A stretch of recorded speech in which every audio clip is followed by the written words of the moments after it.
اعوذ باللہ من الشیطان الرجیم بسم اللہ الرحمن الرحیم السلام علیکم یا ابواب الایمان و امناء الرحمن و صلالۃ النبیین. صلوات پڑھیں محمد.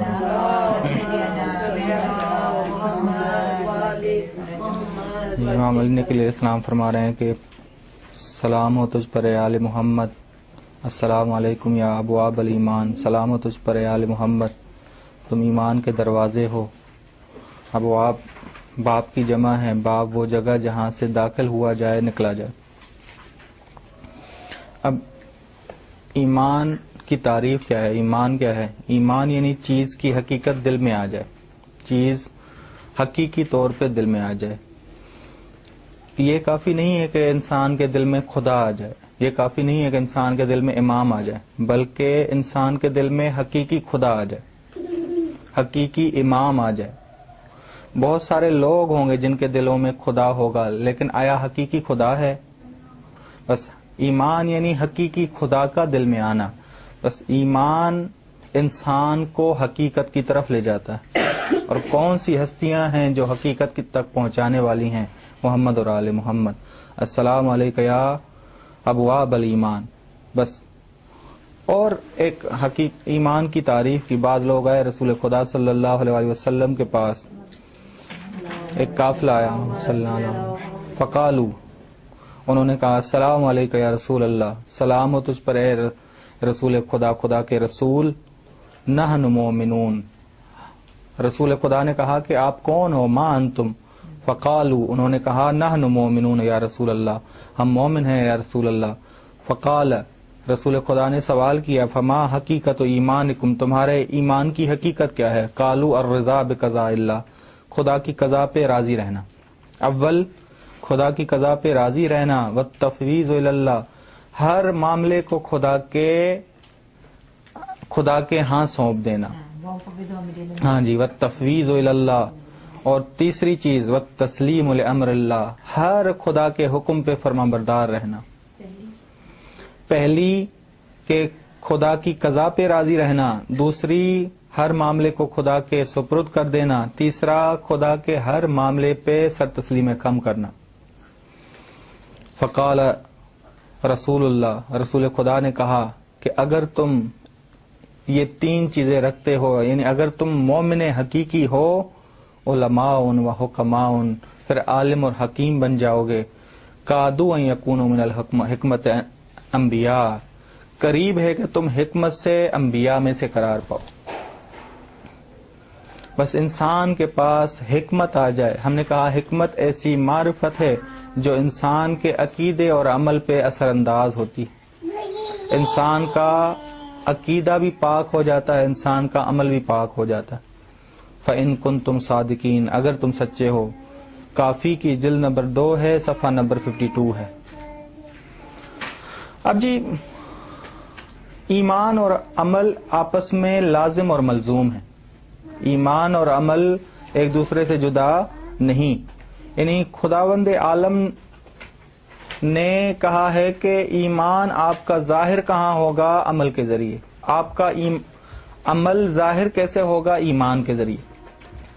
بس ایمان اور عمل ایک دوسرے سے جدا نہیں بلکہ لازم اور ملزوم ہے، جیسے پانی اور اس کا گھیلا پن یا گھی اور اس کی چکناہٹ، یہ ایک دوسرے سے جدا نہیں ہے. امام جعفر صادق علیہ السلام فرماتے ہیں ان اللہ فرض الایمان علی جوارح ابن آدم، بے شک خداوند عالم نے ایمان کو ابن آدم کے اعضاء و جوارح پہ فرض کیا ہے. ففرض علی القلب غیر ما فرض علی السمع، جو ایمان دل پہ فرض ہے وہ سماعت پہ نہیں. سماعت کا ایمان اور ہے، دل کا ایمان اور ہے. اور جو سماعت پہ فرض ہے وہ آنکھوں پہ نہیں فرض، وہ آنکھوں پہ فرض ایمان کچھ اور ہے. وفرض علی العینین، اور جو آنکھوں پہ فرض ہے وہ زبان کے علاوہ ہے. بس ہر ایک ہمارے عضو اور جوارے نے اپنا کردار ادا کرنا ہے. جو خدا نے چاہا ہے ہمارے اعضاء و جوارے سے اگر وہ نبھانا شروع کر دیں تو ہم مومن ہیں. ہم مومن ہیں. یعنی اعضاء و جوارے ہمارے انجام دیں گے عمل، لیکن ان کو امام جعفر نے ایمان کہا ہے. امام جعفر صادق علیہ السلام نے ایمان کہا ہے. بس ایمان اور عمل ایک دوسرے سے جدا نہیں. دوم، خداوند عالم جو جزا دے گا وہ ایمان کی بنا پہ دے گا. خداوند عالم نے بھی جو بھی جزا اور سزا دینی ہے وہ ایمان کے بنا پہ دینی. انسان عمل صالح اگرچہ اس ایمان کو بلند کرے گا، لیکن مہم ترین چیز کیا ہے؟ وہ ہے ایمان. ایمان یعنی دل میں حقیقت شے کا آ جانا. رسول اکرم صلی اللہ علیہ وآلہ وسلم فرماتے ہیں ما من شیء احب الی اللہ من الایمان. خداوند عالم ایمان سے زیادہ کسی چیز کو محبوب نہیں رکھتا. ایمان سے زیادہ کسی چیز کو محبوب نہیں رکھتا. امام حسن عسکری علیہ السلام فرماتے ہیں کہ ولولا محمد والاوصیاء، اگر محمد اور اوصیاء نہیں ہوتے اس کی اولاد میں سے تو تم پریشان ہوتے، چوپایوں کی مانند ہوتے، تم کسی بھی فرض کو نہیں پہچان سکتے. بس ضروری ہے کہ ایمان تک پہنچانے والے دروازے ہوں، اس حقیقت تک پہنچانے والے دروازے ہوں، اور وہ دروازے آل محمد ہیں. رسول خدا صلی اللہ علیہ وآلہ وسلم کے بعد وہ ہستیاں جن کے ذریعے آپ حقیقی شے تک پہنچے، حقیقی خدا تک پہنچے، حقیقی ولی تک پہنچے، حقیقی دشمن کو پہچانے. یہ بھی بڑا ضروری ہے انسان حقیقی دشمن کو پہچانے. حقیقی دشمن کو پہچانے گا نہیں تو وہ امام کے ساتھ کیسے رہ پائے گا؟ آپ دیکھتے ہوں گے کہ بہت سارے لوگ ائمہ کے لشکر میں شبہات کے شکار ہوئے. وجہ کیا تھی؟ حقیقت تک نہیں پہنچے. حارث بن لوط ایک وہ صحابی ہیں امام علی علیہ السلام کے جو جنگ جمل میں شبہات کا شکار ہوئے. خود امام کو کہا کہ جب جنگ ہم کر رہے تھے تو میرے دل میں شک آیا، مجھے یہ لگا کہ شاید سامنے والا لشکر حق پہ ہے. امام نے کہا کہ اے حارث، تو حق کو نہیں پہچانتا، اہل حق کہاں سے پہچان سکے گا؟ تو باطل کی پہچان نہیں رکھتا. بس باطل کی پہچان کا ہونا بڑا ضروری ہے. صرف معرفت نہ بلکہ اس کے بارے میں ایمان ہو کہ یہ میرا ولی ہے، یہ میرا دشمن ہے. ٹھیک. اب امام جعفر صادق علیہ السلام سے سوال کیا گیا کہ عمل قبول کس سے ہوگا، کس چیز کے ذریعے ہوگا؟ امام نے فرمایا کہ ما لا يقبل اللہ شیئا الا بہ. خداوند عالم ایک چیز کو مہم جانتا ہے جس کے ذریعے وہ کسی بھی عمل کو قبول نہیں کرے گا مگر اس چیز کے ذریعے. وہ چیز بڑی مہم ہے. پوچھا گیا کہ وما ہوا، وہ کیا ہے جس کے ذریعے، جس پہ ہم ایمان رکھیں اور ہر عمل کو انجام دے؟ امام فرماتے ہیں الایمان باللہ، خداوند عالم پہ ایمان رکھنا. الذی لا الہ الا ہوا، کیسا ایمان رکھنا؟ نہیں کوئی معبود سوائے اس کے. ایمان سے تو سمجھ گئے ہوں گے آپ، ایمان یعنی دل سے جاننا کہ نہیں کوئی معبود سوائے اس کے. ایسا نہ ہو کہ ہم زبان سے اقرار کر رہے ہوں اور ہماری دنیا کی محبت، دل میں جو محبت اور چاہت ہے وہ دنیا کے لیے ہو. بس ایمان یعنی دل سے ہم خداوند عالم کو چاہیں. ٹھیک. اب آثار اور فوائد کیا ہیں اس ایمان کے؟ مومن بننے کے آثار کیا ہیں؟ مومن بننے کے فوائد کیا ہیں؟ ان رسول اللہ نظر الی الکعبہ، بے شک رسول خدا نے کعبے کی طرف نظر کی. فقال، رسول خدا نے کہا مرحبا بالبیت، مرحبا ہو، خوش آمدید ہو اے خدا کے گھر. ما اعظمک، تجھ سے عظیم کوئی نہیں. واعظم حرمتک علی اللہ، اور تجھ سے حرمت والا کوئی نہیں، تیری نسبت کوئی حرمت والا نہیں خدا پر، خدا کے لیے. واللہ للمومن، پھر رسول اکرم فرماتے ہیں کہ خدا کی قسم مومن کے لیے تجھ سے زیادہ حرمت ہے، مومن تجھ سے زیادہ محترم ہے خدا کے نزدیک، کیونکہ تیری حرمت ایک ہے اور مومن کی حرمت 3 لحاظ سے، 3 وجہ سے مومن کی حرمت ہوتی ہے. ایک مال کی وجہ سے، اس کے مال کی وجہ سے، ایک اس کے خون کی وجہ سے، اور تیسری چیز کہ اس کے بارے میں برا تک نہ سوچا جائے، برا گمان تک نہ کیا جائے. بہار الانوار جلد نمبر 64 صفحہ نمبر 71. اب ایمان آئے گا کیسے؟ ہم مومن بنیں گے کیسے؟ ایمان کن ستونوں پہ قائم ہے؟ ایمان کے ستون کیا ہیں؟ 4 چیزیں اگر ایمان کے لیے ہوں گی تو ایمان قائم ہوگا. 4 ستون ہیں ایمان کے. تبھی امام علی علیہ السلام فرماتے ہیں الایمان والا اربع دعائم، ایمان کے 4 ستون ہیں، صبر ہے، یقین ہے، عدل ہے اور جہاد ہے. صبر، یقین، عدل اور جہاد. ہم نے کہا کہ صبر کی اقسام ہیں. صبر کی 3 اقسام ہیں. دنیاوی صبر، خاص صبر، خاص الخاص صبر. دنیاوی صبر، دنیا کی کسی چیز کے لیے صبر کرنا. خاص صبر، خداوند عالم نے کہا انما یوفی الصابرون بغیر حساب، انسان خدا کے لیے عمل انجام دے. یہ ہے خاص صبر. خاص الخاص صبر کہ انسان رضائے خدا کے لیے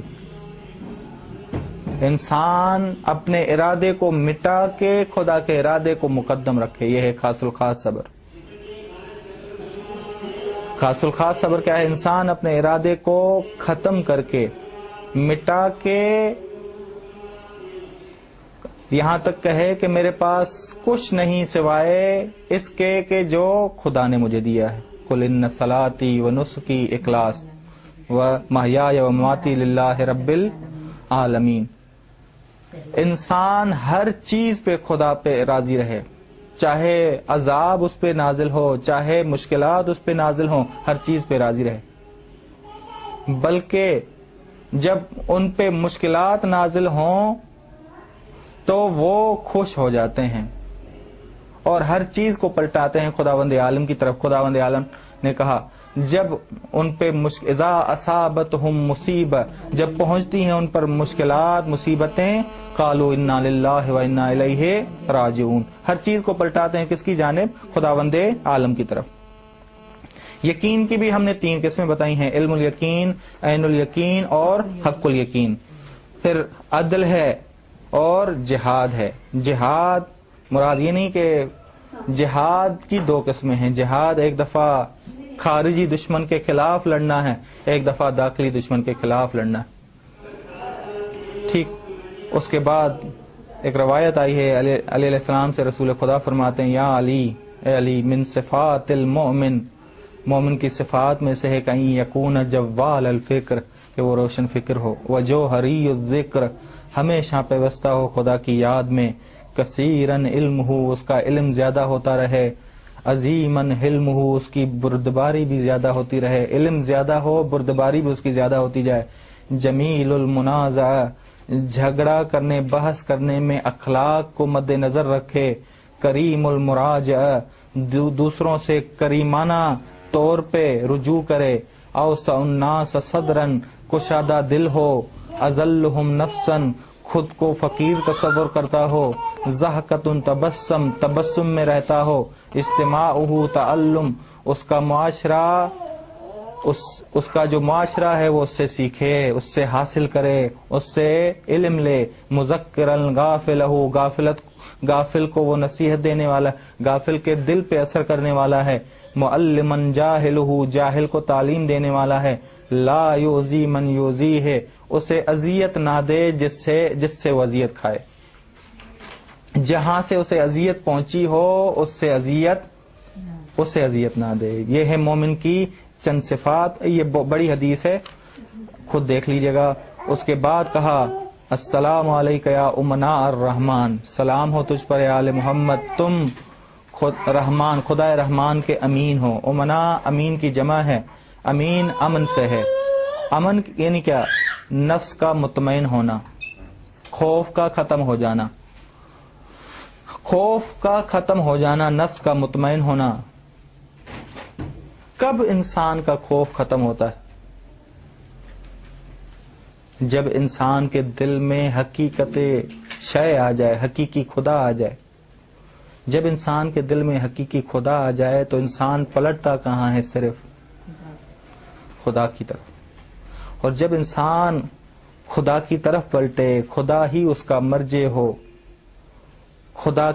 خدا کو ہی اپنے آپ پر حاکم سمجھے، قادر سمجھے، محیط سمجھے، غالب سمجھے، اس وقت وہ نفس مطمئنہ بنتا ہے. یا ایتھا النفس المطمئنہ. بس نفس مطمئن ہو جاتا ہے ایمان کی وجہ سے, امن آ جاتا ہے انسان کے اندر. رحمان رحمت عامہ کی طرف اشارہ کیا ہے. امنا الرحمان, اے آل محمد تمہاری وجہ سے مخلوق کو رحمت عامہ ملتی ہے, تم امین ہو رحمت عامہ کے لوگوں کے لیے. اب امین بننے کے لیے امانت دار ہونا بڑا ضروری, اور امانت دار بنا اس جہاں میں انسان. بہت ساری مخلوق اس امانت کو اٹھانے کی صلاحیت نہیں رکھتی تھی, قابلیت نہیں رکھتی تھی. تبھی قرآن نے کہا سورہ احزاب آیت نمبر 72, انا عرضنا الامانت, بے شک ہم نے امانت کو پیش کیا آسمانوں, زمین پہ, پہاڑوں پہ. فابینا, انہوں نے منع کر دیا کہ اسے اٹھائیں. واشفقن منہا, اور ڈر گئے. یہ منع ان کا کرنا تکبرانہ نہیں تھا, شفیقانہ تھا. شفقت میں عطوفت پائی جاتی ہے, محبت پائی جاتی, رحمت. یعنی ہم میں قابلیت نہیں ہے خداوند عالم. اس بوجھ کو اٹھایا کس نے؟ انسان نے. انسان کے اندر امانت اٹھانے کی صلاحیت تھی اور انسان نے اٹھایا. لیکن ان میں سے بہت سارے لوگ ناشکرے ہیں, ظالم ہیں.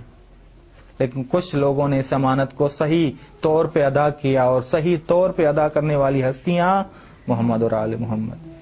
تبھی روایت میں آیا ہے کہ یہ بوجھ اٹھانے والی ہستیاں محمد اور آل محمد. امانت میں خیانت کا مقصد کیا ہے؟ خیانت کا مقصد یعنی دوسروں تک اسے نہ پہنچائیں. معصومین یا انبیاء کی عصمت کا ایک مرحلہ یہ ہے کہ خداوند عالم کے پیغام کو پہنچانا ہے. امین ہوتے ہیں وہ لوگ, وہ خدا کی وحی کو پہنچانے میں. بس ایک حصہ عصمت کا کیا ہے؟ امین ہونا ہے. امین بڑا مہم ہے. تبھی روایات میں آیا ہے کہ امام جعفر صادق علیہ السلام فرماتے ہیں کہ نہ لوگوں کی نمازوں کی طرف دیکھو, نہ لوگوں کے روزوں کی طرف دیکھو, نہ کثرت حج اور کثرت زکوٰۃ کی طرف دیکھو, نہ نیکیوں کی کثرت کی طرف دیکھو. پہلے یہ دیکھو, نماز شب کی طرف دیکھو کہ سچ بولتا ہے یا نہیں بولتا. اول دوم امانت کو ادا کرتا ہے یا نہیں کرتا. یعنی ہمارے نماز, ہمارے روزے, ہمارے حج, ہماری زکوٰۃ, ہمارے نیکیوں کا معیار دو چیزیں ہیں. اعمال کا معیار دو عمل ہیں, سچ بولنا اور امین ہونا, امانت کا ادا کرنا. بس یہ ایک بین الاقوامی قانون ہے اسلام کا, سچ بولنا اور امانت کو ادا کرنا. تبھی سورہ مومنون نے کہا کہ مومنین کون لوگ ہیں؟ والذین ہم لاماناتہم وعہدہم راعون. مومنین وہ لوگ ہیں جو اپنی امانتوں اور اپنے عہد و پیمان کی رعایت کرتے ہیں. تبھی رسول اکرم صلی اللہ علیہ وآلہ وسلم فرماتے ہیں لا ایمان لمن لا امانت لہو. جو امانت کو ادا نہ کرے گویا وہ ایماندار نہیں, وہ ایمان رکھتا ہی نہیں. بڑا ضروری, یہ لازم اور ملزوم ہے. جو ہی انسان کے پاس ایمان آ جاتا ہے وہ امین بن جاتا ہے. ابواب الایمان جب بنے, خداوند عالم نے انہیں ایک مرتبہ دیا, وہ کیا ہے؟ امنا الرحمان. بس انسان جو ہی ایماندار بنے گا امین بھی بنے گا. ٹھیک. امام جعفر صادق علیہ السلام فرماتے ہیں اد الامانۃ الی البر والفاجر. اے لوگو, امانت کو ادا کرو, چاہے وہ نیکوکار کی ہو یا فاسق کی ہو, دونوں کی امانت کو. فلو ان قاتل علی علیہ السلام, اے تمانی, اگر علی علیہ السلام کا قاتل میرے پاس امانت رکھتا میں اسے ضرور ادا کرتا وہ امانت. یعنی یاد رکھنا, امانت بین الاقوامی قانون ہے, اس کو نبھانا ہے. اس کی وجہ سے تمہاری پہچان ہوگی, اس کی وجہ سے تمہاری پہچان ہوگی. ہماری پہچان پوری دنیا میں خیانت کے لحاظ سے, ہماری پہچان پوری خیانت کے لحاظ سے. بس امنا الرحمان سے مراد کیا ہے؟ امنا الرحمان سے مراد ہے کہ محمد اور آل محمد امین ہیں. ابواب الایمان کے بعد امین ہیں رحمت عامہ. اس جہاں میں جو رحمت عامہ ہے ان امینوں کی وجہ سے ملتی. اس کے بعد فرمایا سلالۃ النبیین, وصفوۃ المرسلین وعطرۃ خیرۃ رب العالمین. سلالہ سلل سے ہے. سلل چیز کا خارج ہونا دوسری چیز سے، جیسے تلوار غلاف سے خارج ہو جائے، غلاف سے نکل جائے.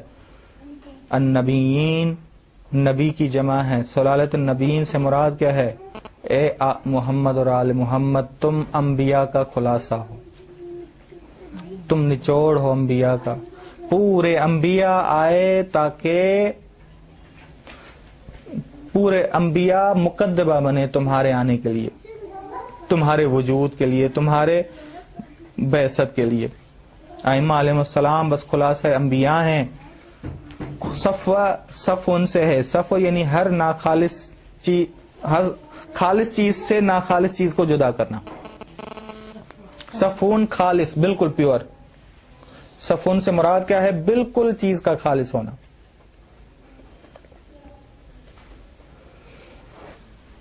صفوۃ المرسلین، ائمہ علیہ السلام انبیاء میں سے صفون ہیں، بالکل خالص ہیں، یعنی خلوص کے بڑے مراتب ہیں. ان مراتب میں سے سب سے اعلیٰ مراتب تک پہنچے ہوئی ہستیاں کون ہیں؟ محمد اور آل محمد. خیرہ کہتے ہیں چنے ہوئے. اختار موسیٰ، موسیٰ نے چن لیے. خیرہ چنے ہوئے. ٹھیک، انسان جب خالص ہو جائے تو خداوند عالم اسے چن لیتا ہے. انسان جب خالص ہو جائے، خالص ہونے کے بعد خداوند عالم اسے مخلص بننے کے بعد انسان مخلص اسے قرار دیتا ہے. مخلص قرار دیتا ہے. جس کی پوری توجہ خدا کی طرف ہو تو خدا بھی اس کی طرف پوری طور پہ پورا متوجہ ہوتا ہے. رب العالمین، رب ہم نے کہا ہے تعریف رب کی جو ہدایت اور لوازمات ہدایت کو فراہم کرے. عطرت خیرت رب العالمین. خلیفۃ اللہ کے لیے یہ کیا ہے؟ خلیفۃ اللہ ہے کیا؟ خلیفۃ اللہ واسطہ ہے مخلوق اور خالق کے درمیان. یہ نہ سمجھیے گا کہ خدا کو کسی واسطے کی ضرورت پڑی، بلکہ ہمیں ضرورت ہے ایک واسطے کی. اور یہ نہ ذہن میں تصور کر لیجیے گا کہ ہم امام سے سیکھنے جائیں تو ہم نے کس سے شروعات کی؟ توحید سے یا امامت سے؟ ہاں جی، توحید سے. ہم کلاس میں گئے اور توحید پڑھی، امام سے پڑھی، لیکن شروعات کس سے کی؟ توحید سے شروعات کی. توحید سے شروعات کی. بس ذہن میں رکھیے گا، یہ واسطہ کسے ضرورت تھی؟ ہاں جی، اس عالم کو ضرورت تھی. اس عالم کو ضرورت ہے اس واسطے کی. اگر یہ واسطہ نہ ہو تو یہ عالم کہیں پہنچ ہی نہ سکے. بس خداوند عالم نے یہ واسطہ کن کے لیے رکھا؟ ہمارے لیے رکھا کہ ہم پہنچے خداوند عالم تک، نہ کہ خدا نعوذ باللہ محتاج تھا اس واسطے کا. ٹھیک، اب سوال یہ ہے، ان جملات کو پڑھ کے ہمیں معلوم کیا ہوا؟ ابواب الایمان، امناء الرحمان، سلالت النبیین وصفوۃ المرسلین وعطرۃ خیرۃ رب العالمین. یہاں سے چیز سمجھ کے آئی کہ ائمہ علیہ السلام کی حکومت سب سے پہلے کس پہ ہونی چاہیے؟ دل پہ. انسان کے دل پہ امام کی حکومت ہو. دل پہ اگر امام کی حکومت نہ ہو تو کسی اس امامت کو قبول کرنے کا کوئی فائدہ نہیں. امام علی علیہ السلام اپنے ماننے والوں کے برتاؤ سے بہت زیادہ خفا تھے، اور خفا میں الفاظ بھی کہے، انتم سفہاء الاحلام، تم احمق ترین لوگ ہو، نشے میں گم ہو، بے ہوش ہو، مدہوش ہو. میں تمہارے درمیان ایک ناتجربہ کار نوجوان بن کے رہا جس سے تم نے کوئی فائدہ نہیں. کسی حکم کو تم نے، مجھے یہ محسوس ہونے لگا کہ صحیح جو میں نے رائے دی اس میں بھی میں سوچ میں پڑ گیا کہ آیا یہ میری غلط رائے ہے. میری جو رائے تھی تم نے قبول نہیں کی. میں نے بتایا تھا کہ اگر قبول نہیں کرو گے تو یہ برے نتائج تمہیں ملیں گے. وہ برے نتائج تم نے سیکھے، سمجھے، وہ برے نتائج تم نے دیکھے، اس کے باوجود میری نافرمانی کی. عجیب ہے انسان برے نتائج کو دیکھتا رہے کہ امام نے جو بیان کیا تھا کہ اگر اس مشورے پہ عمل نہیں کرو گے تو یہ نتیجہ نکلے گا، لیکن انسان اس کے باوجود امام کے پاس نہ آئے. وجہ کیا تھی؟ وجہ تھی کہ امام کو انہوں نے دل میں جگہ نہیں دی تھی. دنیا پرست لوگ تھے. نہج البلاغہ میں یہ آپ کو نقطہ بڑا اہم ملے گا کہ دنیا پرست لوگوں سے واسطہ پڑا تھا امام کو. بس دنیا پرستوں سے واسطہ امام کا نہ پڑے, بلکہ کس سے واسطہ پڑے؟ ایسے جو ایمان پرست ہیں, جو دل میں جگہ دیں. بس آخر میں امام کے کیا حقوق ہیں ہم پہ, امام کے حقوق کیا ہیں ہم پہ, اور ہمارے امام پہ کیا حقوق ہیں, ہمارے امام پہ کیا حقوق ہیں. امام فرماتے ہیں کہ میرے اوپر آپ کے لیے 4 حقوق ہیں کہ میں 4 حقوقوں کو ادا کروں. سب سے پہلے میں تمہیں امر بالمعروف اور نہی عن المنکر کروں. دوم, میں اقتصادی لحاظ سے اور امنی لحاظ سے تمہیں فائدہ پہنچاؤں, یعنی اقتصادی اور امنی حوالے سے تمہیں کوئی مسائل نہ آنے دوں. تیسرا, میں تمہیں تعلیم دوں تاکہ تم جاہل نہ بنو. چوتھا جو مہم ہے ولایت عرفانی جسے کہا جاتا ہے, میں تمہیں ادب سکھاؤں تاکہ تم سیکھ جاؤ. اصل سیکھنا کیا ہے؟ اصل سیکھنا یہ کہ انسان کے اندر ادب آ جائے, انسان کے اندر تزکیہ آ جائے, انسان کے اندر خلوص آ جائے. یہ ہیں امت کے حقوق جو امام پہ واجب ہیں. اب امت پر جو امام کے حقوق ہیں وہ کیا ہیں؟ امت پہ کیا چیز واجب ہے؟ پہلی, وفا کرے بیعت پہ, ہمیشہ اس کی بیعت پہ باقی رہے.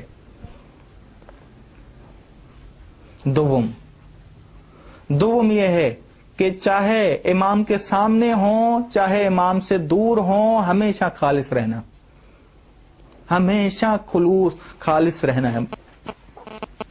ایسا نہ ہو کہ امام جب سامنے سے ہٹ جائیں اور ہمارا خلوص ختم ہو جائے. تیسری چیز, امام جب پکاریں اس کی پکار پہ ہم لبیک کہتے ہوئے حاضر ہو جائیں. اور یہ کافی نہیں ہے کہ امام نے پکارا اور ہم لبیک کہہ کے حاضر ہوئے, بلکہ امام نے ہمیں بلایا, ہم حاضر ہوئے, اس کے بعد جو ہمیں حکم دے اس کی اطاعت کرنا ہے. چوتھا, جو ہمیں حکم دے, جو ہمیں آرڈر دے امام, اس کی اطاعت بھی ضرور کرنی. بس یہ 4 حقوق ہیں امام کے ہم پر.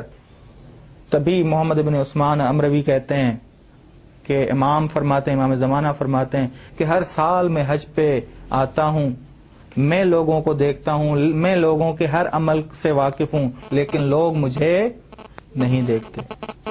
کیوں لوگ کیوں نہیں دیکھتے؟ کیونکہ خالص نہیں, دل پہ ہم نے امام کو حکومت نہیں دی. بس ان 4-5 جملوں سے مراد یہ تھی کہ امام سے عشق کون سا ہونا چاہیے, نہ کہ زبانی بلکہ قلبی. وصلی اللہ علی محمد و اہل بیتہ الطیبین الطاہرین.